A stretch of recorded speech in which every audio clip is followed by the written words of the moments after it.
పాటు మీలాంటి మీడియా వారు నేను ఈ విషయంలో మాత్రం ముఖ్యంగా ఏబిఎన్ రాధాకృష్ణ గారిని కూడా అభినందించాలి.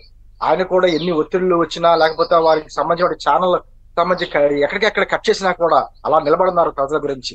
ఒక మంచి ప్రభుత్వం రావాలి, రాష్ట్రం బాగుపడాలి అనేటువంటి ఒక మంచి సదుద్దేశం తప్ప ఇంకోట్లేదు.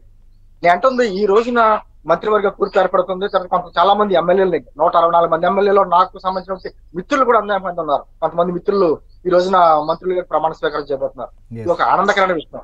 మొన్న ఎన్నికలు జరిగిన తర్వాత కౌంటింగ్ జరిగిన రోజున నేను ఒక భోగిగా భావిస్తే ఈ రోజున నేను ఒక నిజమైన సంక్రాంతి, ఆంధ్రప్రదేశ్ ప్రజలు నిజమైన సంక్రాంతిగా భావిస్తున్నారు.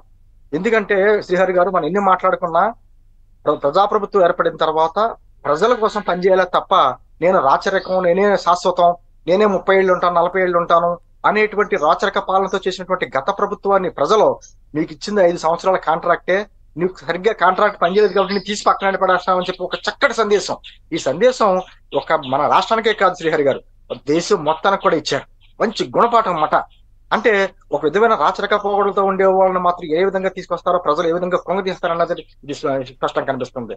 ఇక జనసేన పార్టీగా మేమంటారా, గత 10 సంవత్సరాలుగా పవన్ కళ్యాణ్ గారు చేసినటువంటి కృషి మీకు తెలియంది కాదు. అనేక అవమానాలు, కుట్రలు, కుతంత్రాలు, ఆర్థిక ఇబ్బందులు, ఇన్ని రకాలుగా ఇబ్బందులు పెట్టాలని అనేక రకాలుగా ఇబ్బంది పెట్టారు. ఆఖరికి ఈ ప్రభుత్వాన్ని అంటే వైసీపీ వ్యతిరేక ఓటు చీలనివ్వను అని చెప్పేసి ఒక శపథం చేశారు ఆయన ఇప్పటి సభలో. ఆ రోజు నుంచి ఈ రోజు వరకు కూడా ఈ ప్రభుత్వం ఈ కూటమిని చీల్చడానికి ఎన్ని రకాల కుట్రలు చేయాలి, అన్ని రకాల కుట్రలు చేశారు. మీరు ఒంటరిగా పోటీ చేయలేరా, మీకు సత్తా లేదా, లేకపోతే చంద్రబాబు నాయుడు గారికి పొత్తులో వెళ్ళకపోతే ఆయన ఎప్పుడు గెలవడం, ఇటువంటి ఎన్నో రకాల చేసి కుట్రలు చేయలే ప్రయత్నం చేశారు తప్ప ప్రజలు మాత్రం ప్రజలకు కూర్చున్నటువంటి ఇది కూటమిది. ఇది నేను కూడా పార్టీలు పెట్టింది కాదు. ప్రజలు మీ అందరూ ఏకమం వల్ల ఒక దుర్మార్గమైనటువంటి ప్రభుత్వాన్ని మీరు కూలగొట్టాలనేటువంటి ఒక నిర్దేశమైనటువంటి సందేశం ఇచ్చారు కాబట్టి ప్రజల తీర్పు మేరకు కూటమి ఏర్పడి ఈ రోజున ఇటువంటి విజయం మనం చూడబోతున్నాం. నిజంగా కూటమిలో కూడా ఈ రోజు ఏర్పడుతున్నటువంటి ఈ మంత్రివర్గ కూర్పులో కూడా ఒక పక్క సామాజిక న్యాయం చూస్తానే, అదే సందర్భంలో కొత్త నాయకులు, కొత్త తరం, యువ రక్తం. ఎందుకంటే మన భవిష్యత్తుకి మంచి భవిష్యత్తుకి కష్టపడేది వారే.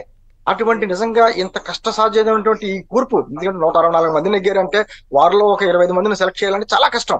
అయినా కూడా సామాజిక న్యాయం పాటిస్తేనే కొత్త యువ రక్తం తీసుకుని. ఎందుకంటే ఒకటి శ్రీహరి గారు, గతంలో ఏపీ అంటే ఏ అంటే అప్పులు, పి అంటే పప్పు బెల్లల్లా చేసేసి గత ప్రభుత్వం. అటువంటిది ఈ రోజున మళ్ళీ ఏ అంటే అమరావతి, పి అంటే పోలవరం.